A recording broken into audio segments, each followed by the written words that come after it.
મિત્રો, જો તમારીમાં તમારો જીવ છે તો ચેનલને સબસ્ક્રાઇબ કરી દો। હું ગરીબ ઘરની છોકરી હતી। એક દિવસ સવારે હું એક અમીર જમીનદારના ખેતરમાં રીંગણા તોડવા ગઈ હતી। ખેતરમાં કોઈ ન હતું। મેં 5-6 રીંગણા તોડ્યા। ત્યાં જ ખેતરના માલિકે પાછળથી આવીને મારો હાથ પકડી લીધો। તે માલિક ખૂબ ખરાબ માણસ હતો। તેણે મારા પર જબરદસ્તી કરવાનું શર આવી ગયો। મારી ચીસ સાંભળવીને તે દોડતો આવ્યો। તો નમસ્કાર મિત્રો, મારું નામ કલ્પના છે। હું ગામમાં રહું છું। અમે ખૂબ ગરીબ છીએ। અમારી પાસે ખેતી નથી। મારા માતા પિતા મજૂરી કરીને ઘર ચલાવે છે। અમારું કુટુંબ નાનું છે। હું મારા માતા પિતા અને એક નાનો ભાઈ આવા તે સમયની છે જ્યારે હું 25-26 વર્ષની હતી। તે વખતે હું જુવાન અને સુંદર હતી। અમારા ઘરથી થોડે દૂર એક મોટા જમીન કહીને બોલાવતા હતા। તેમના ખેતરમાં ઘણી બધી શાકભાજી જેમ કે રીંગણ, બટાકા અને અન્ય શાકભાજી ઉગાડવામાં આવી હતી। અમારા ઘરની હાલત સાવ ગરીબથી અને માતા પિતાની મહેનતની કમાણીથી જ ઘર ચાલતું હતું। મારી માતા ઘણીવાર કાકા સાહેબના ખેતરમાં મજૂરી કરતી। કાકા સાહેબ સારા માણસ હતા। તેઓ અમને કહેતા, જો શાકભાજી જોવે તો લઈ જજો। એટલે અમે ક્યારેક તેમના ખેતરમાંથી શાકભાજી લઈ આવતા। કાકા સાહેબનો એક ભાઈ હતો। તે ક્યારેક ગામમાં આવતો હતો। કાકા સાહેબનો નાનોની સ્વભાવ ખૂબ ગુસ્સાવાળો હતો। કાકા સાહેબનો નાનો દીકરો અમોલ ખૂબ સારો હતો અને કોલેજમાં ભણતો હતો। એક દિવસ રવિવાર હતો। અમારા ઘરમાં શાકભાજી કંઈ નહોતું। મમ્મીએ કહ્યું, જા કાકા સાહેબના ખેતરમાંથી થોડા રીંગણા લઈ આવ। તેમણે જ કહ્યું હતું કે જ્યારે જોવે ત્યારે લઈ જજો। બસ હું સવારે નાહી ધોઈને પંજાબી ડ્રેસ પહેરીને કાકા સાહેબના ખેતરમાં રીંગણ લેવા ગઈ। સવારનું વાતાવરણ ખૂબ સુંદર હતું। ચારે બાજુ ઝાકવ જમા થયેલો હતો। પાંદડાને ફૂલો પર ઝાકવના ટીપા ચમકતા હતા। આ ખેતર મને ખૂબ ગમતું। ત્યાં જવામાં મને હંમેશા આનંદ હતો। હું રીંગણના ખેતરમાં ગઈ। કાકા સાહેબે 2 એકરની રીંગણીની ખેતી હતી અને તેમાં ઢગલા બંધ રીંગણા લાગેલા હતા। મેં એક થાળીમાં 7-8 અરણા સાહેબ આવી ગયો અને મારો હાથ પકડીનો ભાઈ અરણા સાહેબ આવી ગયો અને મારો હાથ પકડી લીધો। તેમને લાગ્યું કે હું ખૂબ ચોરી કરું છું અને તે મારી તરફ ખરાબ નજરે જોતો હતો। મેં તેમને કહ્યું, તેમને ઘણું કેવું સમજાવવાનો પ્રયાસ કર્યો, પણ તેમને લાગ્યું કે હું ખરેખર ચોરી કરવા આવી છું। તે જ વખતે અચાનક કાકા સાહેબનો દીકરો અમોલ ત્યાં આવી ગયો। મારી ચીસ સાંભળવીને અમારી તરફ દોડ્યો। અરણા સાહેબે તેને જોયો અને તરસ્તીચો અરણા સાહેબે નાટક શરૂ કર્યું અને મારા પર સીચો પાડવા લાગ્યા। ચોરી કરા છો? આવું કેમ કરે છે? જો આની થાવમાં રીંગણા છે। હું રડતા રડતા બોલી, અમોલ સાહેબ, હું ચોરી નહોતી કરતી। ગઈકાલે કાકા સાહેબે કહ્યું કે રીંગણ જોવે તો લઈ જજો, એટલે હું સવારે રીંગણ લેવા આવી હતી। અમોલે કહ્યું, કાકા તમે આને છોડી દો, હું જોઉં છું શું કરવું। અરણા સાહેબ ત્યાંથી ચાલ્યા ગયા। હું અમોલ તરફ જોવા લાગી। મને થોડી રાહત થઈ। અમોલે કહ્યું, તો ડર નહીં, સાફ કહે શું થયું હતું? મેં કહ્યું, જ્યારે હું રીંગણ તોડતી હતી ત્યારે અરણા સાહેબ પાછળથી આવ્યા। તેમણે અરણા સાહેબ પાછળ આવી ગયા એટલે હું બચી ગઈ। આ સાંભળવીને અમોલને ખૂબ દુઃખ થયું। તેણે કહ્યું, ચાલ મારી સાથે। હું તેની પાછો ગઈ।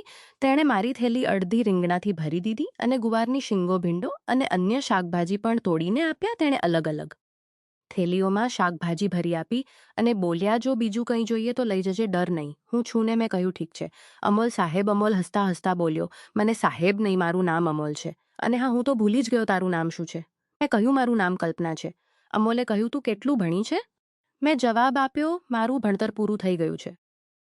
હું ગ્રેજ્યુએટ છું। આ સાંભળવીને તેને આશ્ચર્ય થયું અને તેણે કહ્યું, સાચું તું ગ્રેજ્યુએટ છે? વાહ, તું તો ભણેલી ગણેલી છે। પછી તેણે પૂછ્યું, તારા માતા પિતા શું કરે છે? મેં કહ્યું, અમે અહીંયા નજીકમાં રહીએ છીએ। અમારું એક નાનું ઝૂંપડું છે। અમારી પાસે ખેતીવાડી કંઈ નથી। અમે મજૂરી કરીને જ ગુજરાન ચલાવીએ છીએ। મારી માતા તમારા ખેતરમાં કામ કરવા આવે છે। તે બોલ્યો, તો હવે તું શું કરા છો? મેં કહ્યું, હજી કંઈ નથી, નોકરી શોધું છું। તે હસ્યો અને બોલ્યો, ઠીક છે, રહેવા દે। જ્યાં સુધી તને નોકરી ન મળે ત્યાં સુધી તું ખેતરમાં કામ કર। મેં કહ્યું, ઠીક છે અને બીજે દિવસે જ હું ખેતરમાં કામ કરવા આવવા લાગી। અમોલને પણ કોલેજની રજાઓ મળવાઈ ગઈ હતી। તે મારી ઉંમરનો જ હતો એટલે તે પણ ખેતરમાં આવવા લાગ્યો। કદાચ હું ખેતરમાં આવતી હતી એટલે તે વધુ આવવા લાગ્યો। હું મારી માતા સાથે ખેતરમાં નીંદણ કરવા લાગી। તેમની ખેતી ખૂબ મોટી હતી। અમોલ ખેતરમાં આવતો, મારી તરફ જોતો અને હસતો। હું પણ તેની તરફ જોઈને શરમાઈને નજર નીચી કરતી। અમને એકબીજાની સંગત સારી લાગવા લાગી। એક દિવસ માતા ગામમાં ગયા હતા। તે દિવસે હું એકલી જ કામે આવી। જ્યારે અમોલ ખેતરમાં આવ્યો ત્યારે તેના પિતા કાકા સાહેબ ખેતરમાં નહોતા આવતા। હું ખેતરમાં ઘઉંનું નીંદણ કરતી હતી। ત્યાં દૂરથી બુલેટનો અવાજ આવ્યો। અમલ પોતાની બુલેટ પર આવ્યો। તેણે સફેદ શર્ટ અને કાવી પેન્ટ પહેરી હતી। આંખોમાં સનગ્લાસ હતા અને બુલેટ પર બેસેલો તે કોઈ ફિલ્મના હીરો જેવો લાગતો હતો। તે સીધો મારી પાસે આવ્યો અને મારી બાજુમાં ઊભો રહીને વાતો કરવા લાગ્યો. તેણે પૂછ્યું, શું કર્યા છો? મેં કહ્યું, ઘઉંનું નીંદણ કરું છું. તેણે પૂછ્યું, તારી માતા નથી આવી? મેં કહ્યું, મારી માતા ગામ ગયા છે, તે 2 દિવસ નહીં આવે, એટલે હું એકલી આવી છું ખેતરમાં કામ કરવા. વાતો કરતાં કરતાં તે મને ત્રાસી નજરે જોવા લાગ્યો. હું પણ ક્યારેક તેની તરફ જોતી. અમારી નજરો વારંવાર મળતી. તે બોલ્યો, તું ખેતરનું કામ કરે છે છતાં કેટલી સુંદર લાગે છે. હું શરમથી લાલ થઈ ગઈ અને માથું નીચું થઈ ગઈ અને માથું નીચું કરી દીધું. તે ત્યાંથી જવાનું નામ નહોતો લેતો. તેણે કહ્યું, હવે બસ કર, ખેતરમાં આવ્યાને 2-3 કલાક નારાજ થશે. તે બોલ્યો, બધું હું જોઈ લઈશ પછી. મેં નજીક રાખેલી થેલી ઉપાડી અને અમે બંને ઝાડની છાયામાં જઈને બેઠા. તેણે પૂછ્યું, થેલીમાં શું લાવી છે? મેં કહ્યું, ગુવારનું શાક અને રોટલી. તેણે કહ્યું, દે, મને ખૂબ ભૂખ લાગી છે. અને હા, ખેતરમાંથી થોડી કાકડીઓ પણ લઈ આવ. હું ગરીબ ઘરની હતી અને તે અમીર ઘરનો દીકરો. મેં ક્યારેય વિચાર્યું નહોતું કે કોઈ અમીર છોકરો ગરીબનું ખાવાનું ખાશે. પણ તેણે મારો ડબ્બો લીધો, તેમાંથી ગુવારનું શાક અને રોટલી કાઢીને એક થાળીમાં રાખી અને કાકડીનો ટુકડો કાપીને ખૂબ સ્વાસ્થ ખાવા લાગ્યો. પછી તેણે કહ્યું, તું પણ ખા. પછી અમે બંને સાથે બેસીને ખાવા લાગ્યા. મને લાગ્યું કે આ માણસ ખૂબ સારો છે. મેં કહ્યું, તમારી જેવા અમીર લોકો ગરીબનું ખાવાનું નથી ખાતા, પણ મેં અમારા ઘરનું ખાવાનું ખાઈને મારું દિલ ખુશ કરી દીધું. તમારું દિલ ખૂબ મોટું છે, તમારું મન સાફ છે, તમારા દિલમાં કોઈ પાપ નથી. મારી વાતો સાંભળીને તેની આંખોમાં એક અલગ ચમક આવી ગઈ. કદાચ તેને મારી વાતો ખૂબ ગમી. તે બોલ્યો, સાચું કહું, જ્યારે મને તને પહેલીવાર જોઈ ત્યારથી તું મને ખૂબ ગમવા લાગી. તું મારા દિલમાં વસી ગઈ છે. આ સાંભળતા મને શરમ પણ આવતી હતી અને સારું પણ લાગતું હતું. સાચું કહું તો તે મને પણ પહેલી નજરે ગમી ગયો હતો, પણ અમારી વચ્ચે પરિસ્થિતિની એક મોટી ખાઈ હતી. એટલે મેં ક્યારેય પ્રેમનો વિચાર નહોતો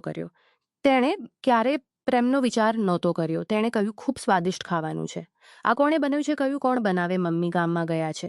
મેં જ બનાવ્યું છે. તે બોલ્યો, તારા હાથમાં ખૂબ સ્વાદ છે. ખાવાનું ખાઈને મેં તેને પાણી ધોવા માટે એક કૌચનું પાણી આપ્યું. બીજો લપટ પાણીને અડી ગઈ તો તેનો હાથ મારા હાથને અડી ગયો. તેણે લોટા સાથે સાથે મારો હાથ પણ પકડી લીધો અને છોડવાનું નામ ન લીધું. હું શરમાતી હતી અને તે હસતો હતો. આપ અમારા માટે ખૂબ ખાસ હતી. પછી તેણે લોટો અને મારો હાથ પોતાની તરફ ખેંચ્યો અને હું તેની બાહોમાં સમાઈ ગઈ. મારા હાથમાંથી લોટો નીચે પડી ગયો. હું તેની બાહોમાં હતી. તે મારી આંખોમાં નિરખતો હતો અને હું પણ તેની આંખોમાં જોતી હતી. અમારી નજરો એકબીજામાં ખોવાઈ ગઈ. પણ તે જ વખતે મને મારી પરિસ્થિતિનો ખ્યાલ આવ્યો અને હું તેની બાહોમાં તે મારી પરિસ્થિતિનો જગ્યાએ જઈને બેઠી. તે મારી તરફ જોઈને હસ્યો અને બોલ્યો, આજે તો જલ્દી ઘરે જા, વધુ કામ ન કર. પછી તે ચાલ્યો ગયો. હું પણ કામ પૂરું કરીને ઘરે આવી, પણ તે રાત્રે મને ઊંઘ ન આવી. મારી આંખો સામે એ જ હેન્ડસમ અમોલ હતો. ગોગલ, સફેદ શર્ટ, કાળી પેન્ટ અને ગોરો ચહેરો. બીજે દિવસે પણ હું એકલી જ ખેતરમાં ગઈ. ઘઉંનું થોડું નીંદણ બાકી હતું. તે જ વખતે તે ફરી આવ્યો, પણ આજે તેના કપડાં અલગ હતા, ગોગલ્સ પણ અલગ હતા. તે આવીને હસ્યો અને મારી સામે બેસી ગયો. હું ઘઉંનું નીંદણ કરતાં કરતાં તેની તરફ જોતી હતી. તેણે મારો હાથ પોતાના હાથમાં લીધો હથે અને બોલ્યો, આ નાજુક હાથને હવે આગળથી ખેતરનું કામ ન કરવું જોઈએ. અને બોલી, જો કામ ન કરું તો પેટ કેવી રીતે ભરાશે? તે બોલ્યો, હું તને મારી રાણી બનાવવા જઈ રહ્યો છું. મને તું ખૂબ ગમે છે. હું તારી સાથે ખૂબ પ્રેમ કરું છું. પણ મેં કહ્યું, આપણી બંનેની પરિસ્થિતિઓ ખૂબ જુદી છે. તમે સારી રીતે વિચારો. જો તમારા પિતાજીને આપણી વાતની ખબર પડશે તો શું તેઓ માનશે? શું તેઓ હા પાડશે? અમોલે દરડતાથી કહ્યું, મને બીજી કંઈ ખબર નથી. મને ફક્ત એટલી ખબર છે કે હું તારી સાથે ખૂબ પ્રેમ કરું છું. મને ફક્ત તું જોઈએ છે. આટલું કહીને તેણે મને પોતાની બાહોમાં ભરી લીધી. થોડી વાર પછી અમે બંને નજીક બેસી ગયા, એકબીજાનો હાથ પકડીને. તે જ વખતે અમોલના પિતાજી ત્યાં આવી પહોંચ્યા. તેમણે અમને સાથે જોયા અને ગુસ્સેથી સીચ પાડી. ત્યારે અમોલ બોલ્યો, પપ્પા, શું તમને મારી સાથે પ્રેમ છે? પિતાજીએ કહ્યું, હા. અમોલ બોલ્યો, તો મને કલ્પના ખૂબ ગમે છે. તેનો સ્વભાવ ખૂબ સારો છે. હું તેની સાથે લગ્ન થઈ ગયો છે. પિતાજી ગુસ્સામાં બોલ્યા, તું પાગલ થઈ ગયો છે. તે ખૂબ ગરીબ ઘર છે. આપણે ખૂબ અમીર છીએ. આ શક્ય નથી. ત્યારે મેં હાથ જોડીને કહ્યું, પિતાજી, તમે વિચારો, ક્યારેક તમે પણ ગરીબ હતા, પણ મહેનતથી અહીં સુધી પહોંચ્યા. અમે પણ ગરીબ છીએ. કદાચ એક દિવસ અમારી હાલત પણ તેનો સ્વભાવ અને તેની નિયત જોવી જોઈએ. પિતાજી થોડીવાર વિચારતા રહ્યા અને પછી બોલ્યા, ઠીક છે, તું આને ઘરે લઈ આવ. આપણે તારી માતા સાથે વાત કરશું. પછી તે મને પોતાના બંગલે લઈ ગયો. ત્યાં અમોલની માતાએ મને જોઈ. હું દેખાવે ખૂબ સુંદર હતી, પણ તેમને અમારી હાલતનો ફરક સ્પષ્ટ દેખાતો હતો. અમોલની માતા ખૂબ સમજદાર હતી. તેણે કહ્યું, અમારા દીકરાને આ છોકરી ગમે છે. લગ્ન તો તેને જ આને આ ખૂબ મહેનતું છે. લગ્ન તો તેને જ કરવાના છે. આપણે નહીં. આ છોકરી ખૂબ ભાવી લેશે. માતાએ કહ્યું, પણ આના માતા પિતા સાથે પણ વાત કરવી જોઈએ. તે જ દિવસે બપોરે મારી માતા આવી હતી અમોલ ગાડી લઈને મારા ઘરે ગયો અને મારા માતા પિતાને બોલાવી લાવ્યો. બધા બેસીને વાત કરવા લાગ્યા. મારા માતા પિતા ખૂબ ડરેલા હતા. તેમને લાગ્યું કે મારી દીકરીએ કંઈક ખોટું કર્યું છે. તેઓ વારંવાર કહેતા હતા, માફ કરજો. અમારી દીકરીએ કોઈ ભૂલ નથી કરી, પણ અમોલના પિતાજીના ચહેરા પર હાસ્ય હતું. અમારા અમોલને તમે ડરશો નહીં એવું ખૂબ ગમે છે. અમે તેને અમોલને તમારી દીકરી કલ્પના ખૂબ ગમે છે. અમને તમારી રજામંદી જોઈએ. આ સાંભળીને મારા માતા પિતાની આંખોમાં ખુશીના આંસુ વહેવા લાગ્યા. તેમને વિશ્વાસ નહોતો આવતો કે ગરીબીમાં જીવતી તેમની દીકરી સિદ્ધિ અમીર ઘરમાં વહુ બનશે. તેમના માટે આ ખૂબ મોટું સુખ હતું. તેમણે અમોલના માતા પિતાનો દિલથી આભાર માન્યો. પછી અમે બધાના આશીર્વાદ લીધા અને 1-2 અઠવાડિયામાં જ ધામધૂમથી અમારા લગ્ન થઈ ગયા. હવે હું તે ઘરની વહુ છું. અમે બંને ખૂબ ખુશ છીએ. અમોલ મને ખૂબ ચાશે છે. મારી સાથે સાચો પ્રેમ કરે છે. સાચા પ્રેમમાં ન તો ગરીબી જોવાય છે, ન અમીરી. સાચો પ્રેમ પરિસ્થિતિઓને પણ હરાવીને જીત મેળવે છે. દોસ્તો, અમારી કહાની તમને કેવી લાગી? જો સારી લાગી હોય તો વિડીયોને લાઇક, શેર અને ચેનલને સબસ્ક્રાઇબ કરવાનું ન ભૂલતા. અને એક નાની એવી કોમેન્ટ, તમારા વિચારો જરૂર જણાવજો. ફરી મળશું આવતીકાલે એક નવી વાર્તાની અંદર. ત્યાં સુધી આવજો. વિડીયોમાં આવેલા નામપાત્ર અને ઘટના કાલ્પનિક હતા. તેનો કોઈ પણ જાતિ, ધર્મ કે કોઈ પણ વ્યક્તિ સાથે સંબંધ નથી. આ વાર્તા ફક્ત મનોરંજન અને શૈક્ષણિક હેતુથી બનાવવામાં આવેલી છે.